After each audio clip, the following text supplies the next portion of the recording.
Doy la más cordial bienvenida a Conversaciones Desastrosas, este pequeño espacio que hemos creado para conversar los temas que dicen relación con nuestro proceso constituyente, con nuestra nueva constitución y con nuestra sociedad. Si finalmente estamos hablando de nuestra sociedad aquí, aquella que formamos todos y todas y que evidentemente estamos repensándola en estos tiempos. Y hoy día justamente vamos a hablar de sociedad, vamos a hablar de cuidado, vamos a hablar de niños, niñas y adolescentes, vamos a hablar de las violencias, pero en una óptica justamente de nuestro proceso constituyente. Y para eso tengo hoy día el tremendo honor de entrevistar, conversar a la psicóloga Vinca Jackson, con quien hemos conversado en otras oportunidades y que además para transparencia de nuestro público, aquellos que nos escuchan somos amigas, así es que también transparentarlo. Vinca, ¿cómo estás? Bien, Paulina, contenta de encontrarnos acá. Traemos un largo recorrido, así que qué bueno transparentar eso también, con orgullo además, de muchos años. Yo admiro mucho tu pega, así que me encanta estar aquí en esta conversación. Bueno, Vinca está en este momento en Estados Unidos, así es que estamos ahí entre que ella estornuda por la primavera, bueno, acá nosotros ya empezando a sentir frío, pero nos une la necesidad de analizar nuestra sociedad. Vinca, tú como psicóloga y además que has trabajado mucho el tema de niños, niñas, adolescentes, has trabajado mucho el tema del cuidado y además particularmente lo que ha sido los abusos sexuales infantiles. Partamos hablando de la importancia del cuidado de la salud mental en nuestra sociedad en general y en particular en este momento que estamos viviendo, particular por la pandemia, particular post-estallido y particular también porque estamos en un proceso constituyente y además próximos a celebrar otras elecciones políticas en nuestro país. ¿Cuál es esta importancia y qué mensaje tú primero mandarías a nuestra sociedad? Cuidar este proceso, cuidarlo. Me gustaría mucho, como primero que nada, definir esta palabra que voy a repetir 3.500 veces durante esta conversación, pero que tiene que ver con el cuidar o con el cuidado y que dice relación con todas las acciones que sostienen la vida, eh, le, le permiten calidad, salud, bienestar y le permiten repararla cuando ha sido dañada también. Y es cuidar todo aquello que sostiene también la vida, es decir, el medio ambiente, los vínculos, la democracia, las instituciones. O sea, el cuidado como concepto es bien inclusivo, eh, no solo de las acciones que tienen que ver con el sostén de la vida humana, sino con los mundos que a su vez nos sostienen a nosotros.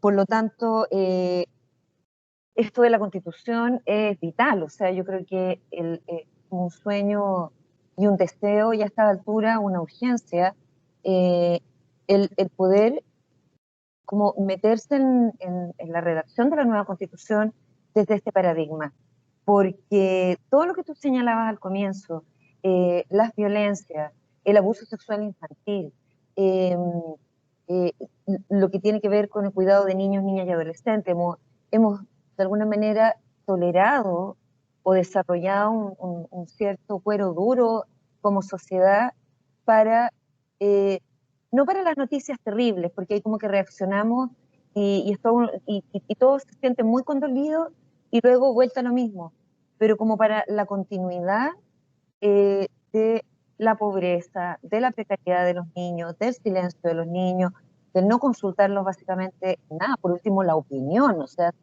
si no va a haber en una constitución participantes adolescentes, que cada constituyente tuviera el deber no solo moral, sino establecido, procedimental, puesto en algún protocolo en algún lado, de que debe estar sumando a la conversación a los niños, niñas y adolescentes. Y creo que una pregunta que a mí me ronda mucho a lo largo de los años es: ¿qué pasó que nos hemos vuelto tan tolerantes a estas cosas que nos menguan, que no sostienen la vida, que no nos cuidan, que nos fragilizan, que incluso creo que a personas buenas en general, bien intencionadas, que quieren como tener una buena vida y también vivir bien con sus vecinos y que su prójimo esté bien, las termine quebrando. Entonces, yo miro el proceso constituyente, yo obviamente no soy abogada, pero de una manera muy minimalista, en el sentido de que ojalá haya una serie de preceptos y principios, no una constitución de 800 páginas, que vayan como evolucionando con nosotros en el tiempo, pero que sean digeridos, pensados, discutidos de este paradigma del cuidado, y donde constantemente los constituyentes se vayan preguntando, ya, esto que estamos proponiendo, ¿cuida? ¿Cuida o no cuida? ¿A quiénes cuida? ¿Qué cuida más? ¿Esto o esto otro? El a quiénes cuida es una pregunta sumamente importante, porque hoy por hoy, en una constitución donde la redacción, y uno se dio cuenta cuando joven de esta disonancia y luego la fue comprendiendo mejor a lo largo de los años, de el acceso a algo versus el derecho, o el derecho a elegir algo versus la garantía de ese derecho. ¿De qué me sirve que una constitución me diga usted tiene derecho a elegir dónde va a ir a atenderse o dónde va a buscar salud si la salud no es una garantía para todos los humanos? Eso es bien tramposo de la constitución que existe, o sea, siento que es bien confuso además y que no está alineado con el cuidado, porque el derecho a elegir, si dejo desprotegido a 3/4 de la población, no me sirve de nada, sin la garantía del derecho a salud o del derecho a educación. Si Chile se puede dar, pegar, iba a decir, pero dar un real salto, y lo necesita, no lo necesita solo porque es un nuevo milenio o un nuevo siglo, porque están pasando cosas, pero yo digo, nosotros estamos como atorados en el pus, y pus, de una herida, mientras vemos que están poco menos que instalando colonias en Marte, están hablando de inteligencia artificial todos los días, ahí a la vuelta de la esquina, y nosotros como atrapados en, y también lo mencionaste, eh, hemos vivido un estallido, hemos vivido una pandemia. Cuando uno habla de salud mental y de una crisis que viene de hace muchos años, ya nos dijeron y nos pegaron como un tremendo tirón de oreja, y más que eso, una interpelación eh, bien estricta o severa, la OMS cuando dijo, urge un plan de salud mental para Chile el año 2016. eh, Porque las tasas de suicidio infanto-juvenil estaban aumentando año a año. No es que fueran las más altas del mundo, pero iban aumentando año a año, solo en Chile y en Corea del Sur, en tanto en los otros países, aunque fueran altas, la tendencia era a ir bajando. Hemos visto cómo el suicidio ha aumentado, los índices de depresión, etcétera. De esto se ha hablado mucho, pero creo que no se ha hablado lo suficiente del trauma, porque eh, de alguna manera también nos hemos vuelto súper tolerantes, como en el fondo tenemos la crisis de salud mental y tenemos que hacer cosas por la ley de salud mental y todo. A ver, eh, acá hay trauma y hay un trauma que se arrastra de años y no me refiero solo a la dictadura, ¿ya? Y el trauma se define como una herida, se define como algo insoportable para el sistema humano, psíquico, físico, emocional, y venimos ya varios años viviendo este tipo de situaciones. La dictadura, un tremendo trauma. Una democracia que de alguna manera incumple las promesas de cuidado que hizo, las promesas de reparación que hizo, teniendo del otro trauma con las tremendas heridas, retraumatiza.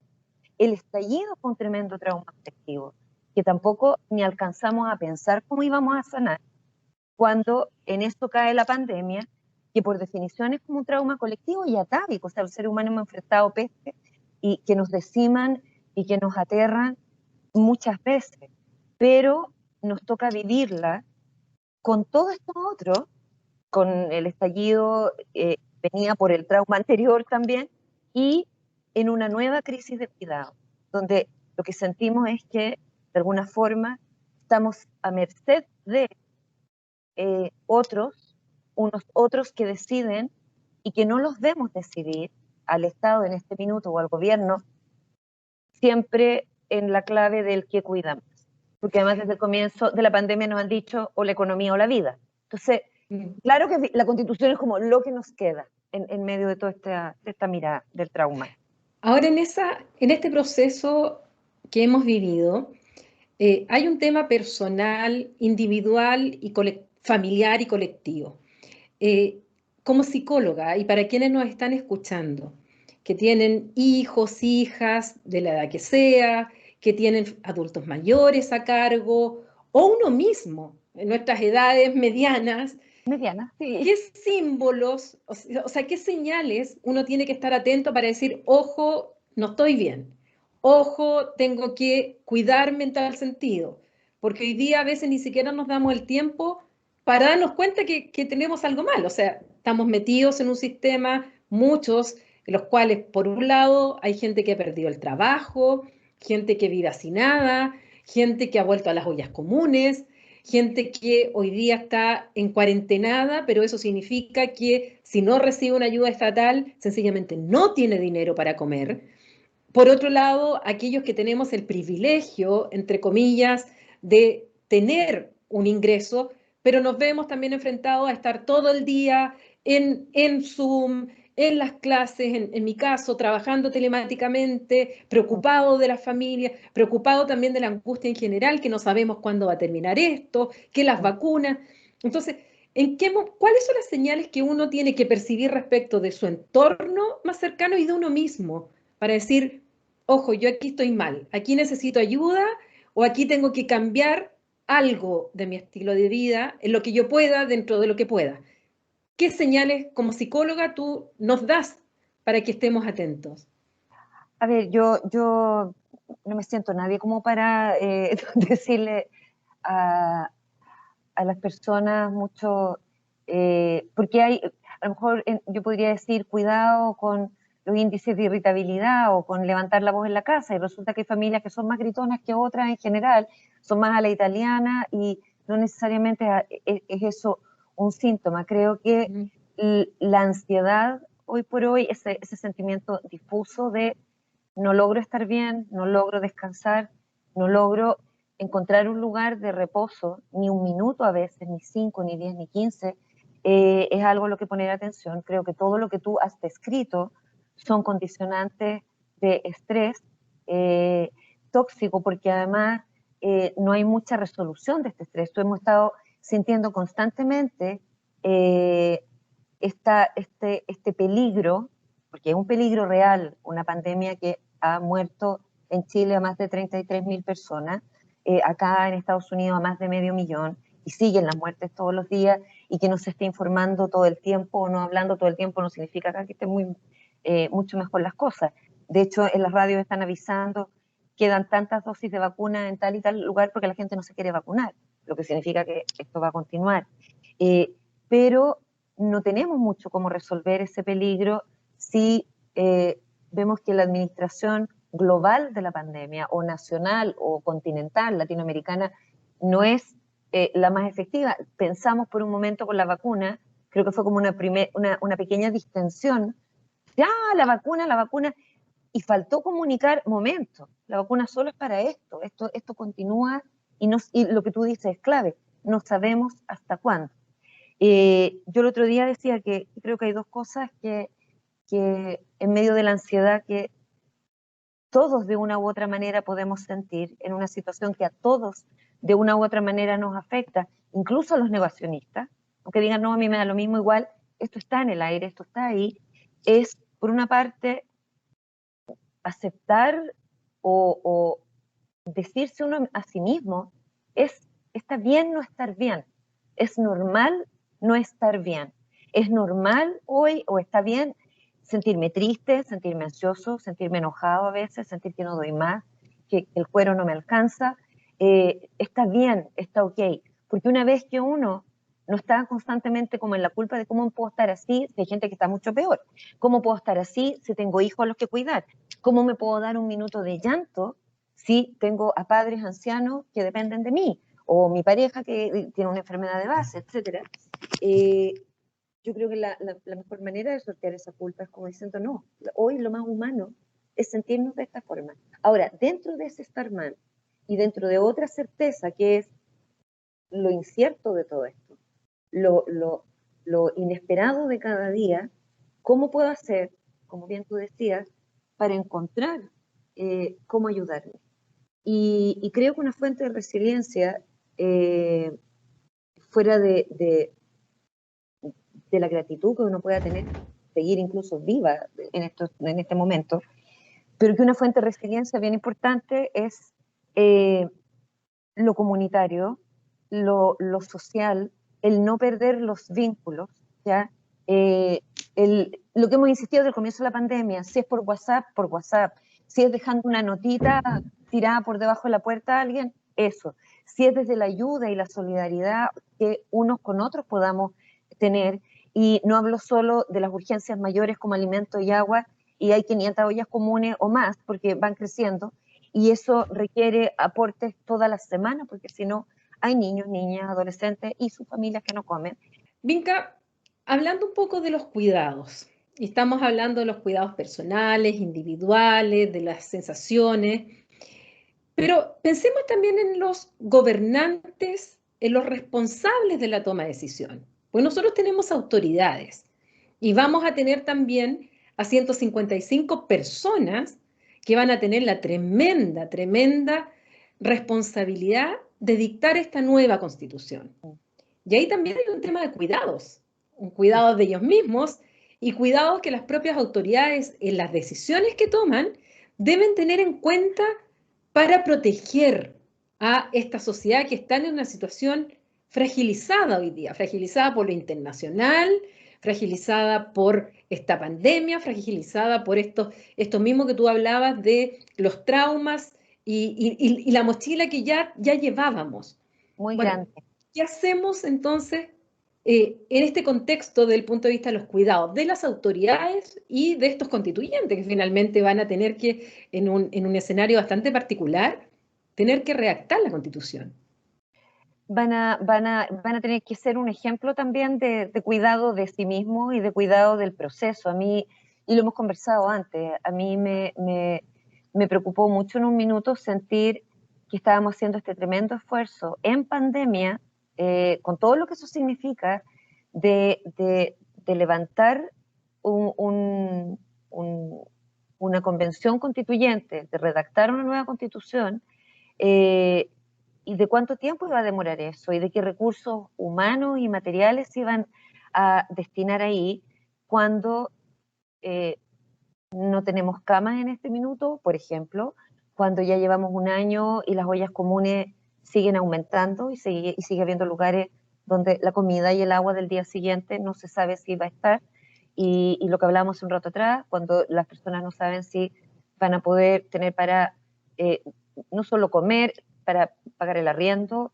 para comprar remedios, y no hablo solo de COVID, o sea, la salud o las situaciones que afectan a la salud son mucho más diversas, y son mucho más vastas, y en medio de todo esto, destinar un año o 2 años, entonces tiene que ser un proceso tremendamente responsable, donde los constituyentes, sí, el autocuidado primero para que puedan estar presentes en cada discusión y no perderse, y también para hacer de este proceso lo más eficiente y representativo que se pueda hacer. Y representativo no basta con la votación del apruebo en octubre pasado, o lo que vayan a ser las votaciones que obtengan los distintos aspirantes ahora en mayo. Representativo es estar constantemente en una línea de escucha a la raíz con las comunidades o los distritos a los que tú, por los cuales postulaste, y lo que es en general también el país, porque tampoco voy a poder estar escuchando solo a mi distrito, sin una mirada más holística de lo que ocurre en toda la nación. No puedo pensar solo en los niños, niñas y adolescentes de la capital, o solo los del norte sin pensar en los del sur. Además, nosotros somos un país bien diverso. Entonces, por esto que hablamos de dentro de lo minimalista que puede hacer una constitución, que sus preceptos, su articulado, tenga la ductilidad para servir a una población que vive en muy diversas geografías, condiciones, comunidades, etcétera. Creo que los constituyentes no pueden olvidar, ni las autoridades tampoco, y lo han olvidado bastante, que veníamos con esta mochila, y que las heridas que no se sanan, que no se cicatrizan bien, generan infecciones mayores, terminan corroyendo la piel o los huesos, terminan gangrenando a cuerpos, ¿ya? Necrosando. O sea, digo, ¿cómo estas cosas que no nos hace falta ser médico para saberlas? Si yo no atiendo una infección o una fractura o un corte tremendo, puedo terminar muriendo, ¿ya? Puedo terminar con una sepsis. Lo mismo pasa con los países. A mí me gusta mucho Simone Weil de la Primera Guerra Mundial y Segunda, que murió muy jovencita, esta insistencia en que los mismos cuidados que necesita un ser humano, y por Dios que estaban viendo heridas y muertes y horrores en esa época, son los que necesita también un país o una nación. Y si yo me imagino a Chile por 2 segundos, me encanta hacerme estos ejercicios, porque además uno cuando trabaja con niños, todos son personajes, todo termina teniendo vida, de si Chile fuera un cuerpo y una persona, ¿qué me diría? ¿Qué llagas mostraría? ¿Cómo caminaría? ¿Cómo correría? Yo no, o sea, en este minuto, socorro. O sea, está como para que le hagan así, nada más. Y eso tiene que ver con el estado en que estamos nosotros también, porque de alguna manera, si uno tuviera como visión infrarroja, todos los puntitos de dolor, unos más grandes y otros más chicos que se suman en un país, son parte del dolor de ese país. Pero además, si lo tomo como un solo cuerpo pobre, o sea, en este minuto, donde el estallido, la pandemia, están hablando están poniéndonos enfrente una fragilidad de los cuerpos con la que veníamos de hace harto rato antes, pidiendo todavía ser sanada. Yo siento que, como en el abuso sexual, es mucho más complejo en la terapia y en la dimensión de los daños, mientras más cercana ha sido la persona que ha infligido los daños. El incesto a manos de la madre biológica, del padre biológico, de los abuelos, abuela, tío, tía, cada vez más lejos, pero todavía la familia sumamente doloroso. Mientras más cerca, papá, mamá, hermanos, mucho más tremenda la grieta. Algo así pasó en Chile. De alguna manera, yo si hubiera sido el presidente Elwin, y es bien patudo decirlo, pero ya en esta época era como que llame ojalá a una gran comisión de reparación. No estoy hablando de la parte de derechos humanos que merecía su propia comisión y que todavía debería estar funcionando, porque todavía ni siquiera sabemos toda la verdad. No, una comisión de reparación en salud mental o de reparación traumática, luego de que un país entero, no importa su localización, el de cada persona frente a la dictadura, había pasado por 17 años de ese proceso. Sin hacer eso, seguíamos como construyendo encima de la herida. Y las traiciones de cuidado, como las define la ética del cuidado, traiciones de amor o traiciones de cuidado, según la Carol Gilligan, sobre todo traiciones de amor, love betrayals, traiciones de amor, imagínate qué potente este nombre, más grandes durante la democracia, no, uno escucha gente y no son de la derecha. Uno conversa hasta con gente joven, muy joven, que no vivió la dictadura y es como, no esperaba mucho de la derecha. Esperaba que, yo misma, lo hemos conversado nosotros, yo esperaba que no hiciera un golpe, o sea, en el retorno democrático, casi, porque ese era el nivel de trauma que traíamos también. O sea, como, si participan de la democracia respetuosamente, churra, ya la expectativa era mucho más reducida que la expectativa de cuidado que se tenía de lo que fue la Asamblea de la Civilidad convertida en concertación, convertida en nueva mayoría o lo que sea. Y la sensación mía a lo largo de los años, yendo a regiones, trabajando en muy distintos entornos, es como de ese abandono o esa sensación de descuido dolió mucho más. Entonces, ojo a quienes están pretendiendo, aspirando a la presidencia hoy o cuando haya las nuevas parlamentarias, porque así como hubo un voto de castigo a la concertación en la elección anterior y salió electo el actual presidente con un número que era como, a ver, claramente aquí había votos de otro lado. Y uno misma los días antes de la elección, gente en el paradero, de repente haciendo un trámite, a mí no me gusta este candidato, pero voy a votar con él de pura rabia que tengo con la concertación. Entonces decía, hay que tener cuidado con eso, porque a veces uno hace eso, tiene tanta rabia con alguien que hace algo que le hace daño a uno de la pura rabia. Entonces, no, veamos bien acá el foco, pero son fenómenos que pasan en momentos en que uno está con toda la angustia y todo el estrés. Entonces, la herida que hay con la concertación, yo encuentro que es descomunal. Y creo, yo no soy política ni nada, yo observo. La única cuestión que yo sé hacer desde muy chica y que es parte como de esto extraño que uno dice, yo agradezco, incluso aunque la experiencia del abuso haya sido horrible, agradezco la capacidad de observación que desarrollé estando siempre en alerta, así como todas las antenas. Entonces he observado harto, harto, harto, y, y ¿qué veo ahora? Veo candidatos que como que no logran llegar, aun cuando a lo mejor tengan muy buena intención y un discurso muy sincero o muy bien intencionado, como que porque está esa herida del abandono y de la traición de cuidado, eh, que es como ni chicha ni chancho, me pasa, que no hay un perdón, porque por último, dice ya, ok, pidamos perdón, pero perdón de verdad. O sea, ¿sabes qué? En realidad, la excusa de de la opción de derecha en el Congreso, o que no nos dejaron gobernar, o que no nos dejaron avanzar más rápido, se agotó hace mucho. En realidad nosotros sí pudimos haber hecho, ¿ya? Y si no, y si los senadores designados en su momento, o los senadores de derecha nos saboteaban, a lo mejor debimos haber buscado otras alternativas para todavía más enfáticamente haber logrado los cambios que hacía falta. ¿La embarramos en qué? Estuvimos metidos en los directorios de las FP, de las ISAPRES, de esto, de lo otro. Sí, estuvo mal, claro que estuvo mal. Fueron cuestiones que fueron eh, levantadas ilegítimamente en dictadura, mientras moría, desaparecía, perseguían a gente, eh, o sea, donde no había congreso, nada. Es como, ahora ustedes tienen una FP, ¿qué vas a hacer? Y ahora este es el sistema de salud, un ISAPRE. Ya. O sea, ¿qué más ilegítimo que el contexto y la forma? Y como que todo terminó validado y encima todo entrando y saliendo del Congreso y a los directorios y todo. Entonces yo me acordaba de este monito, que hay una viñeta acá, es como un árbol precioso, la democracia, y un castor abajo, mascando el tronco, un castorcito, corrupción, tal cual. Entonces, pidamos perdón, hagamos mea culpa, pero de verdad.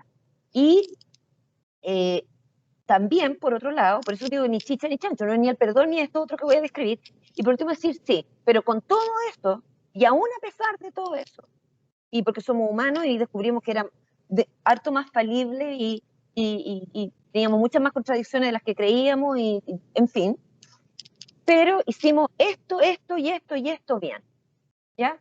O sea, hicimos bien, no sé, Chile crece contigo, hicimos el auge, hicimos aquí, hicimos allá, o sea, sí, tenemos toda esta lista de pecados, ambientales, humanos, el derecho a salud, etcétera, pero también hicimos todo y esto de esfuerzo.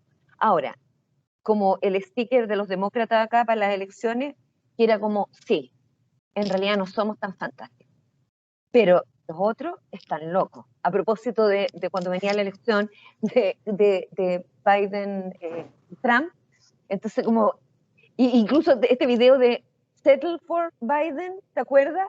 Que era como, ya, conformémonos con Biden, pero que lo otro es un terror.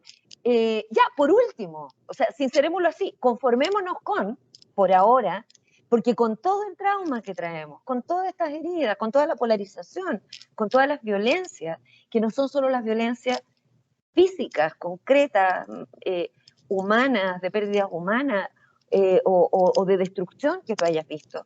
Hay violencias estructurales, hay violencias simbólicas todos los días. Con todo esto, es tanto lo que tenemos que hacer que ya, conformémonos con esto, o sea, ya vamos a tratar de hacer lo mejor posible nosotros, pero yo francamente, me da pena decirlo y también me genera contradicciones. Yo estoy súper agradecida de la ley de imprescriptibilidad del abuso sexual infantil. Además, con todos los topes que la Constitución que hoy queremos cambiar nos ponía, porque todas las veces que intentamos discutir en el Congreso una regla retroactiva para poder permitir la denuncia y algún acceso a justicia para los sobrevivientes más viejos de abuso sexual infantil, era como, no, es que el Tribunal Constitucional, es que aquí, es que allá, entonces era como tope, tope, tope. Entonces, ¿qué pasa aquí? O sea, está bien que una constitución demarque como los límites de convivencia y de cómo vamos a dirimir diferencias o realizar ciertas deliberaciones, pero esto es cruel. O sea, era como, esto es algo que de verdad es por el servicio del cuidado, y era como, no, no, no. Pero la ley salió, fue una tremenda, un logro histórico. O sea, en todos los países, también cuando me llaman de otros países para ayudar en el proceso, como, oh, lo que ustedes hicieron, Chile, qué increíble.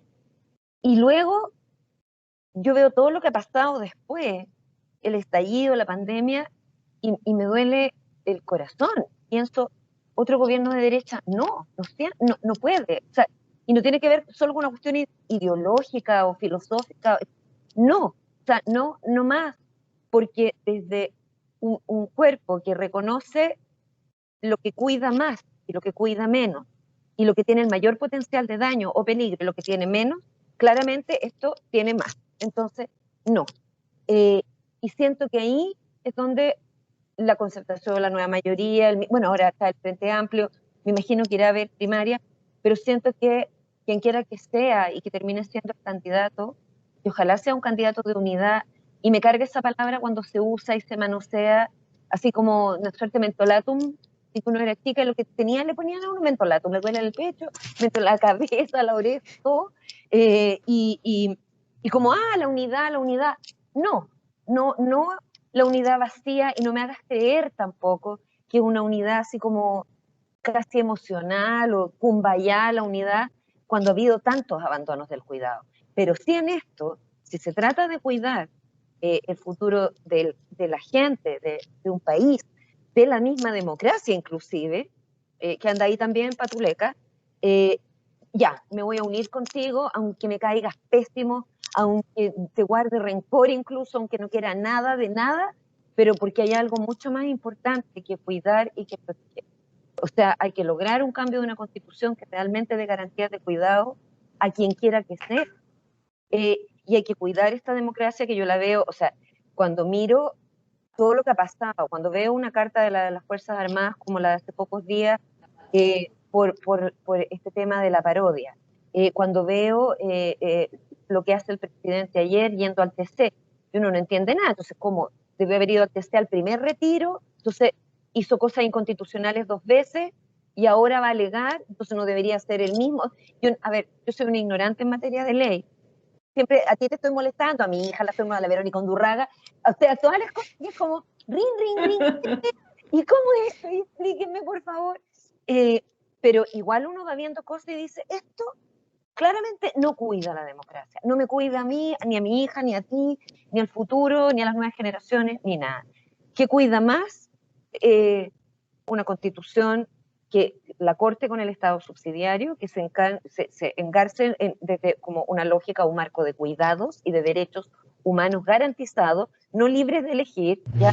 Porque no es el supermercado la cuestión, es una constitución, y ojalá el que efectivamente se genere una unidad que nos permita ir aún a regañadientes, como vamos a ir muchos, porque tú sabes, yo he ido como 2 veces a regañadientes ya, así, ya, pero no importa, o sea, sí importa, pero a votar por quien quiera que sea el próximo presidente o presidenta, para lo que yo siento que es casi otro periodo de transición, porque ha sido mucho el daño, y espero que ese presidente o presidenta haga lo que debió haber hecho don Patricio Aylwin al volver a la democracia, y cree de inmediato alguna, a ver, no hablo de un ministerio de la salud mental, ni de la ley de la salud mental, no, una comisión o un consejo o una entidad dedicada al tema de reparación de trauma, como se ha asumido en otros países de forma prioritaria. Lituania, yo he dado el ejemplo y transmitido con Lituania todo el año pasado, y todos los alumnos de magíster y de seminario y de todo, yo creo que están hasta aquí con Lituania ya, pero Lituania en plena pandemia dijo, ¿sabéis qué?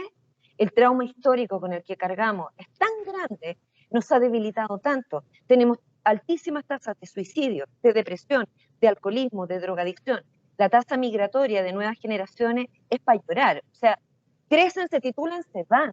porque hay una cuestión que además atrapa a las nuevas generaciones en Lituania, del lado de quién me pongo en cada discusión sobre el pasado que tienen. ¿Y qué es lo que pasa con Lituania? Que tienen un pasado de porquería, porque es como, ya, primero los zares rusos, ya la pura miseria. Luego la Primera Guerra Mundial, más miseria. Luego los bolcheviques, horror.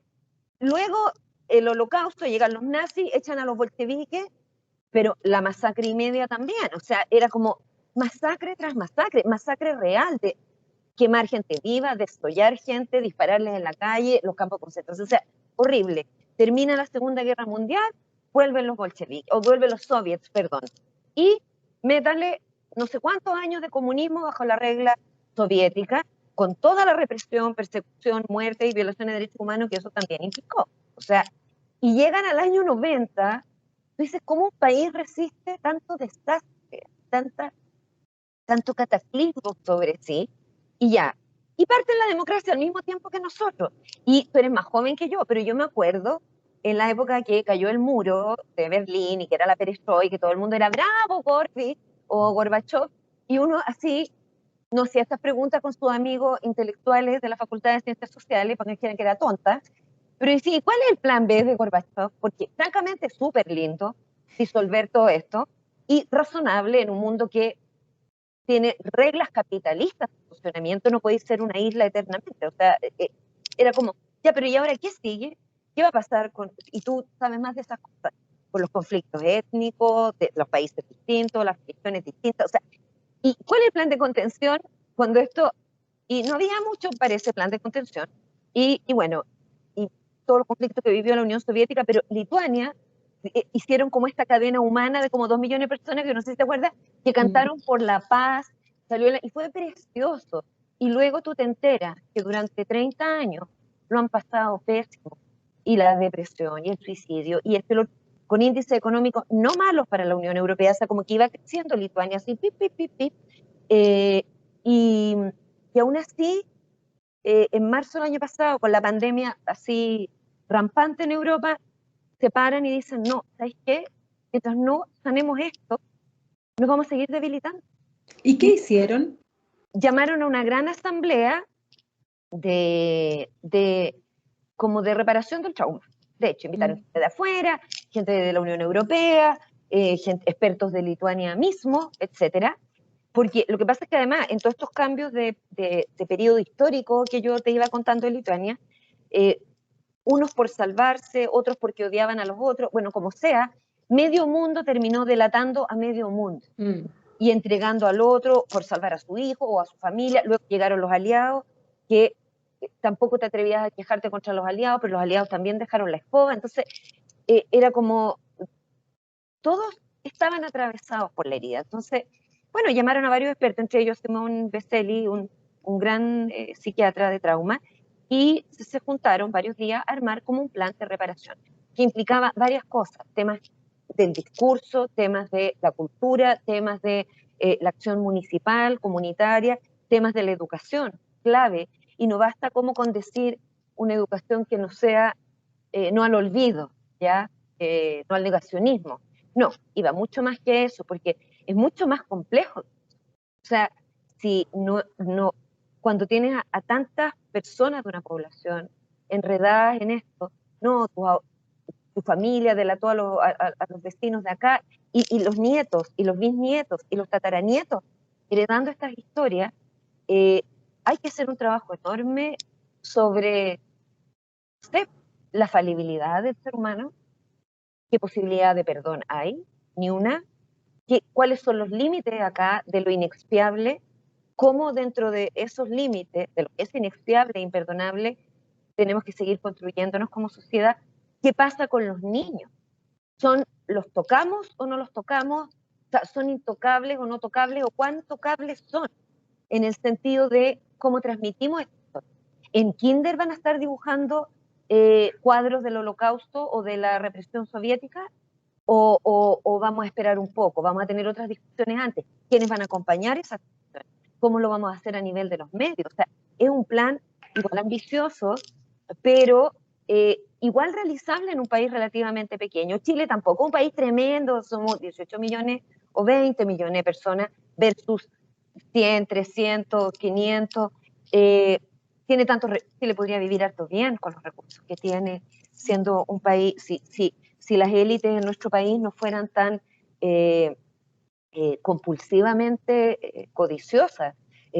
Diamela Eltit lo definió muy bien, o sea, hay como una suerte de mal de Diógenes que uno lo ve como a nivel mundial. Entonces tú dices, ve estos millonarios, ¿cuántos miles de millones de dólares más necesitan? ¿Ya? O sea, porque acá hicieron un cálculo hace poco, yo no sé si lo viste por ahí, que era como ya, si a todos los mega multimillonarios les dejabas 1.000 billones de dólares, cada billón de dólares son 1.000 millones. Igual era como que tenían para vivir, no sé, hasta no sé cuántos siglos más, casi con casa, segunda vivienda en Marte, Venus, Júpiter, Neptuno, no sé, y quitándoles todo lo demás. Y vivían igual bien. Entonces, uno ve y dice, no es falta de recursos naturales, pese a todo el daño que le hemos hecho a la Tierra, podríamos hacer esfuerzos por repararla. No es falta de dinero, o sea, hay cantidades de dinero que son inimaginables físicamente, matemáticamente, incluso, así como de, ya voy a hacer una ecuación y operaciones numéricas con estos miles de billones no me caben en ninguna pizarra, ¿cachai? Así que está como toda la carretera que tengo ahí al frente escribiendo el dictado. ¿Por qué no podemos vivir mejor? ¿Cómo hacemos con eso? Ahora, eso es parte de también las condiciones traumáticas de este momento. Y yo leía a un gringo hace poco, un cabro joven, que decía, ¿cuándo vamos a reconocer el mucho abuso que hemos recibido? O sea, porque lo hablaba no solo desde la ignominia, la injusticia, ¿cómo es posible que toleremos este nivel de desigualdad? O sea, ¿cómo nos hemos vuelto tan indolentes e indiferentes que toleramos todo esto? No, era como, ¿cuándo vamos a cachar que esto es una montonera de abusos y que frente a otros abusos reaccionamos y pedimos cambios de legislación y hacemos marcha, todo? Y este como gran abuso, como que sigue pasando piola. Y cuanto más bullying, porque en el fondo es una forma de acoso sistemático, destinado a minarte, humillarte, lo que decía Fernando Paulsen el otro día, te rechazo, te rechazo, te rechazo. Es como este mensaje de te desprecio, y esas sí son dos preguntas vitales para la Constitución. Una, ¿nos vamos a poner finalmente de acuerdo en Chile en que todas las vidas valen lo mismo? Porque yo siento que esa pregunta no está saltada. Y a mí me genera harta contradicción como el catolicismo o el evangelismo, todas las religiones que sean, porque todas tienen por ahí algún mandamiento como de no matarás, amarás al prójimo, no le harás daño al otro en el fondo. Bueno, ¿qué es esto? O sea, ¿cómo, cómo, cómo leo todos esos mandamientos, supuestamente de buena convivencia además, a la luz de si usted no tiene plata para atenderse o para atender a su niño, pucha, se puede morir, ¿qué le voy a hacer? Como este señor que ayer decía, oye, si permiten el tercer retiro vamos a tener que subir los sueldos. ¿Pero qué es eso? ¿Te estaré escuchando? O sea, como...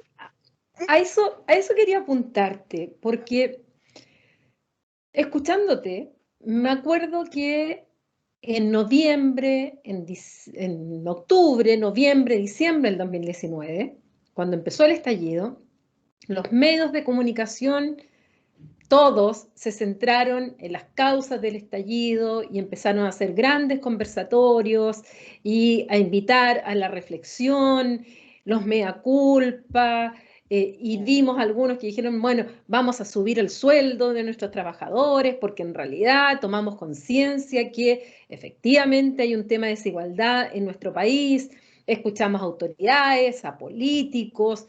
O sea, yo me acuerdo haber escuchado una serie de reportajes, entrevistas, análisis, diálogos, donde estábamos todos ahí diciendo, sí, sí, en realidad esto no lo vimos venir, pero ahí estaba, ahí estaba, ahí estaba. Viene la pandemia, esto se duerme y se vuelve, por muchos de aquellos que daban este discurso, a lo mismo. Exacto. Y hoy día estamos escuchando frases casi iguales ¿Sí? a las frases que escuchamos antes del 18 de octubre. Y yo me pregunto, ¿cuán sincero fue toda esa esa catarsis colectiva que vivimos durante 2, 3 meses, cuán sincero era eso de vamos a cambiar esto, vamos a escuchar a la gente, vamos a cambiar nuestro sistema, y cuánto también hay de verdadera conciencia de que somos una sociedad terriblemente desigual y terriblemente con un trato muy discriminatorio. Porque cuando uno ha vivido en otros países en los cuales tienen estado de bienestar, en los cuales hay, yo misma contaba en un momento respecto al colegio, a cómo funcionan los colegios en Chile, a cómo funciona la salud en Chile, a cómo funciona... O sea, en otras partes no lo pueden creer. O sea, ¿no? pero ¿cómo tienen ese sistema que Sí, finalmente va dejando a los que tienen dinero, claro que viven bien, incluso pueden vivir mejor que en los países desarrollados, pero están dejando una gran cantidad fuera? Y dentro de esa cantidad que queda fuera, hay una parte de eso que sencillamente no forma parte de la sociedad. Están ¿no? absolutamente fuera, out. No Entonces, y existe. después nos sorprendemos que esas personas vayan con la rabia acumulada a una plaza a romper y quemar todo. O sea, la primera línea de la que tanto se habló ese tiempo, que estaba conformada primordialmente eh, por adolescentes o jóvenes, gente muy joven, eh, y, y aunque yo suene hippie, o sea, me dan ganas de irlo a abrazar, te prometo, o sea, porque era como nadie, ni un joven, o ni un adolescente, o ni un ser humano, incluso de la edad nuestra, de 50 y tanto, eh, que sienta que tiene algo por lo cual vivir, que ama su vida, que está contento con su vida, que ve futuro, que ve posibilidades, arriesgaría su propia integridad de esa manera. Ya, eso era un grito desesperado, o sea, es como ya la desesperación final. Y yo siento que puede haber sido para alguna gente quizás hasta sincero en el momento, churra, en realidad, pero como no se hizo de inmediato, no se recogió ese guante de inmediato en ciertos cambios. Yo nunca entendí por qué no se habló de inmediato de la reforma de la salud, cuando había cosas que se podían hacer por decreto presidencial. Y era un minuto bastante como crítico, donde quizá el gobierno se habría sentado a conversar con la oposición para lograr hacer ciertos cambios urgentes, rápido, al tiro, ya. O sea, la salud y la educación no podían esperar, el hambre no puede esperar. Hay situaciones que son como, ya, y después, obviamente, reformemos la Constitución, etcétera, etcétera, pero las cosas que se pudieron hacer por decreto nunca entendí por qué no se hicieron. Nunca entendí por qué mientras Chile no se quemaba, la oposición no llegó corriendo a la moneda, no solo a hacer como una suerte de voto de cuidado a la democracia, sino que una exigencia al gobierno también y a ponerse a disposición de, a ver, aquí hay varias cosas que llevan esperando hace rato, no son todas culpa de ustedes, son 30 años de democracia, 24 lo hemos tenido nosotros, ustedes llevan 5 o 6, pero a ver qué hacemos con esta gran herida. Tampoco. Y creo que sí, una vez que pasó como lo peor, eh, y como que en el verano se disolvió, atenuó un poco esto, pero estaba volviendo en marzo. Claro, vino la pandemia y un, uno quiere tener el beneficio de la duda y pensar, perfecto, nadie estaba preparado para algo así. Nadie había vivido algo así en este último tiempo. Lo último era como el principio del siglo pasado, entonces, eh, pero empezaste rápidamente a ver, bueno, si tiene que morir gente, es que hay que salvar la economía. Eh, y que la gente usara sus seguros de cesantía. Y empieza como lo que tú dices, todo otra vez, los mensajes displicentes, despectivos. Este ministro, ex ministro ayer hablando de los barrios así con una desprecio. Yo no sé si él habrá vivido en un castillo o qué, pero era como todo de vuelta a lo mismo. Entonces, no piensa dos cosas, o vamos derechito a otro, no sé si llamarlo estallido, pero las heridas supuran y revientan. O por la pandemia estamos también aterrados y cansados, y no es solo fatiga traumática, es una herida que no te deja tampoco moverte ni reaccionar mucho, que claro, tengo la sensación incluso, a mí me carga ser mal pensada a este nivel, pero ayer fue como, ¿se estarán desquitando? O sea, todas estas últimas cosas que hemos visto, será como una cosa inconsciente, no digo deliberada, yo no soy quien para juzgar la intención, no puedo saber, pero como de, ya saben qué más, filo, no me importa nada y terminemos rápido este periodo y porque no, tú no puedes creer que con casi un 80% de personas que dieron una señal bien clara para el plebiscito del apruebo, y en el sentido también de no querer nada con la clase política, de todo lo que pasó con el estallido, que fue espontáneo, que fueron miles y millones de personas, no sé, las marchas, yo no estaba, yo justo estaba acá en ese momento, y tú veías, eh, se, no aprendimos nada, y al contrario, parece que como que la cuerda se apretara y se apretara. eh, eh, yo no los conozco y entonces no tengo ninguna emoción ni afecto, me da lo mismo, pero yo escucho a personas como el señor Sutil o el señor Larroulé y yo siento miedo en mi cuerpo, miedo, así, y siento que se me para las antenas y digo, acá me tengo que cuidar, es como una cuestión súper mamífera, porque no viene con nada en lo que pueda conectar humanamente. Entonces, cuando dicen los niveles de desconexión son totales, sí, no son solo de la realidad, no son solo de lo que cuesta la vida. Hay una desconexión que incluso yo la siento casi como de especie. O sea, el otro no ve en nosotros o en sus prójimos alguien que sangra igual, que tiene la misma piel, su hijo de 10 años o 12 o 14 no lo ve igual al hijo de 14 años de otra persona que se puede estar muriendo porque no tiene plata para un tratamiento, no lo ve igual.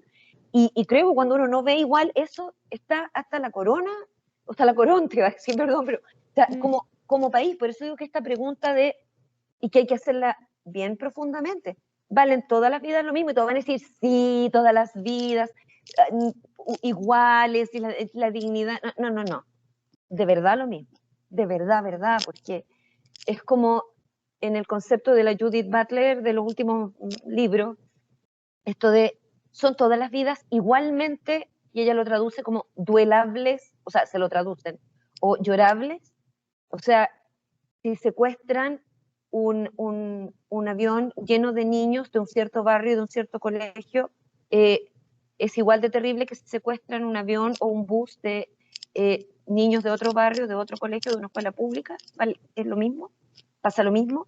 Si secuestran a la hija del presidente, es tan importante como que secuestren a la hija de mi vecino, vamos a hacer igual de esfuerzo. Estoy hablando de casos bien extremos, ya el secuestro no es una cuestión muy normal, o sea, no es nada de normal, no es algo que se recurra mucho en Chile, pero, o sea, si se muere el hijo de alguien con todos los tratamientos, y si se muere el hijo de alguien que no pudo acceder a los tratamientos, ¿nos sentimos realmente mal por eso? Lo que está pasando en el Sename, de verdad, vemos como que me podría afectar a mí, porque yo creo que esto de los 6 degrees of separation, que tanto se habla, que todos los humanos estamos conectados, que en Chile además son como 1,5, y ya nos conocemos Sí. como todos, en algún momento, yo cuando fue el estallido, yo veía como que iban subiendo las protestas, y dije, van a llegar a Providencia, Las Condes, la dehesa, bueno, como tiene que ser, o sea, porque si esto es un reproche y un grito desesperado, bueno, tendría que como que irradiarlo todo. Eh, Espero que no se repita algo así, pero siento que todavía no son todas las vidas igualmente duelables y llorables.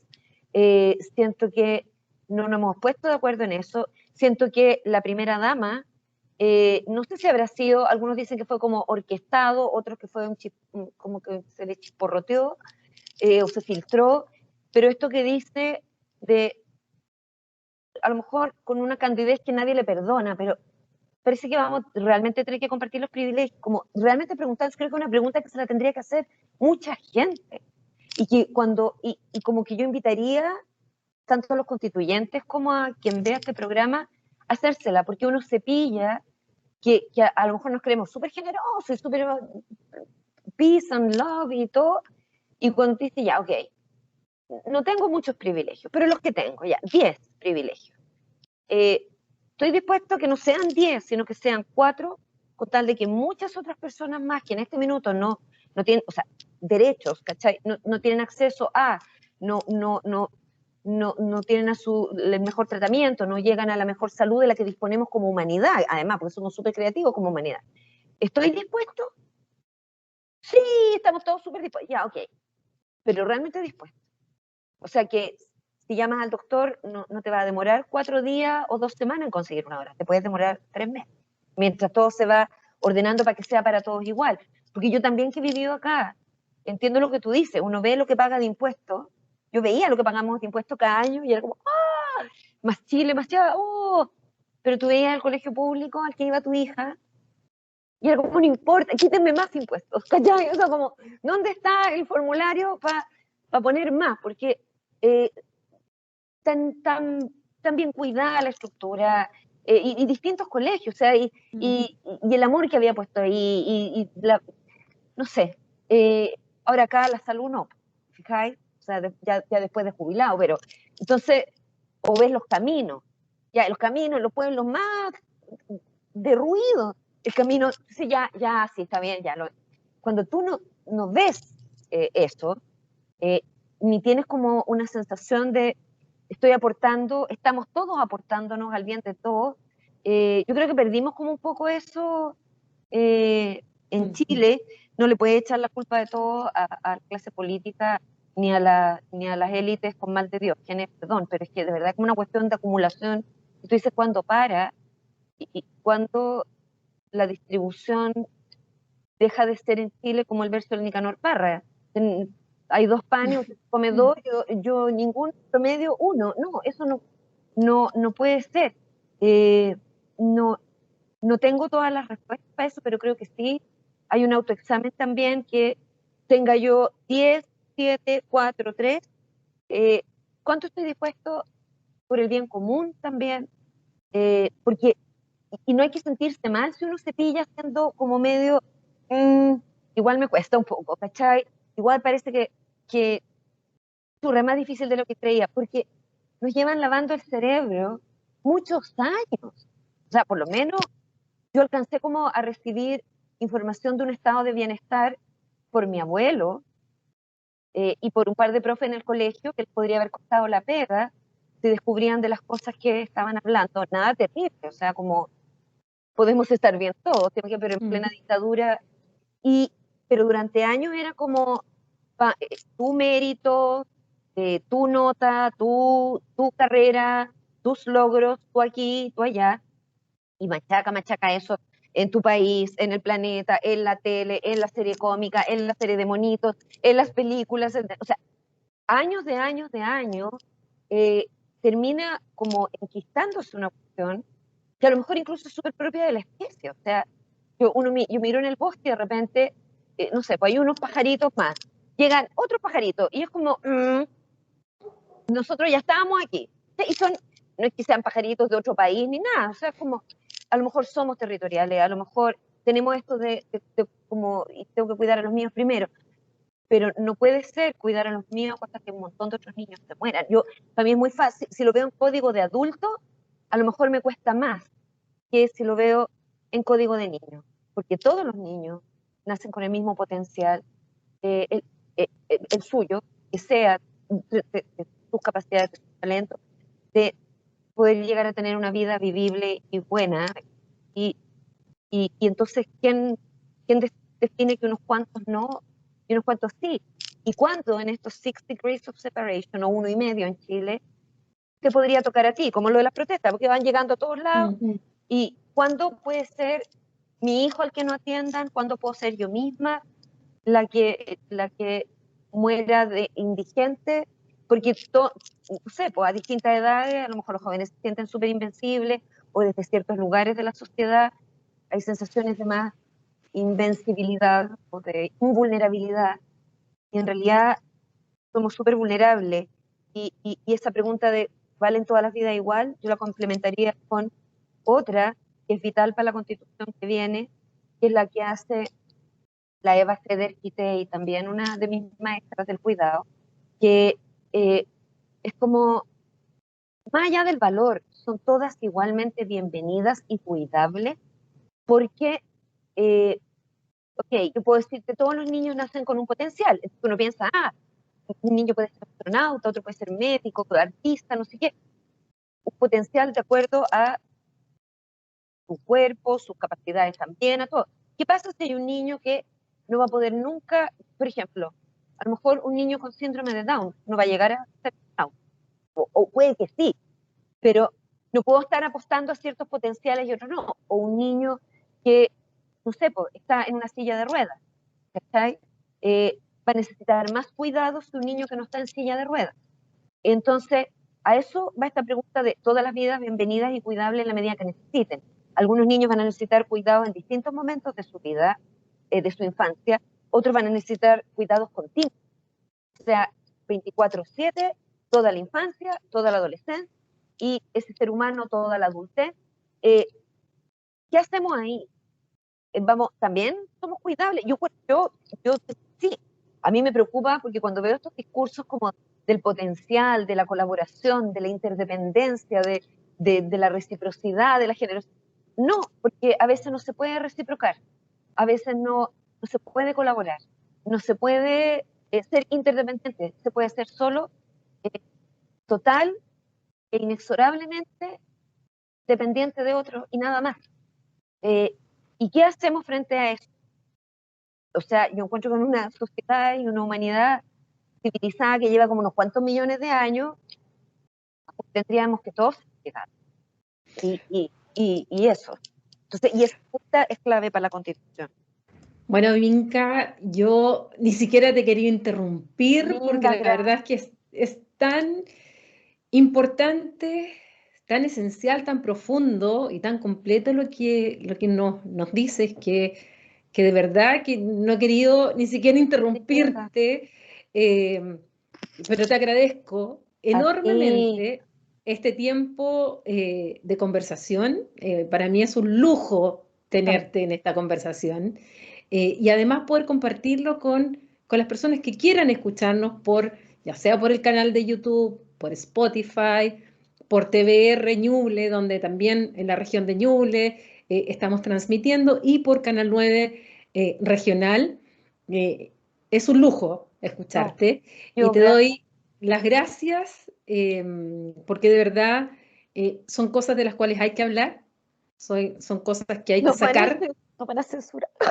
son cosas que hay que ventilar, Sí, eh, porque son cosas que están ahí.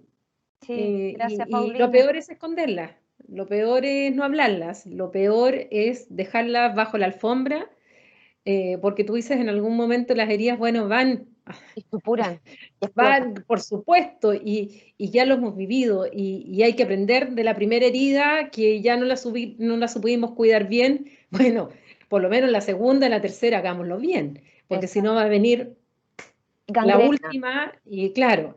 Así es Gangrena. que te quiero agradecer que hayas estado con nosotros en conversaciones desastrosas. Linda eh, amiga, y gracias. además que creo que va a servir mucho esta conversación para quienes nos siguen, para esta reflexión tan importante en este proceso que estamos viviendo. Gracias, Paulina. Y pedirle a los constituyentes, por favor, las nuevas generaciones, escúchenlas. En los países en que los niños, niñas y adolescentes participan de consejos municipales, de los propios colegios, en sus escuelas, en el barrio, que organizan a los más grandes. O sea, las nuevas, a ver, las nuevas generaciones tienen mucho que aportar. O sea, sí, no es solo esto de, tienen la misma dignidad que nosotros en esto de todas las vidas, ¿ya? Eh, y que sean sujetos de derecho, etcétera. Hello, o sea, tienen N ideas, son mucho más útiles que nosotros, vienen mirando el mundo desde otro lugar de entrada. Entonces, escuchémoslos también y dámosles consejos, discutamos las cosas con ellos, porque mal que mal, nosotras nos vamos a ir mucho antes y van a quedar todas las nuevas generaciones viviendo en este país que va a ayudar a convivir la nueva constitución. Y gracias a ti por la libertad y también perdón, estoy como mi hija que ayer pidió perdón a la profesora porque le preguntó de algo. La chica, no sé qué.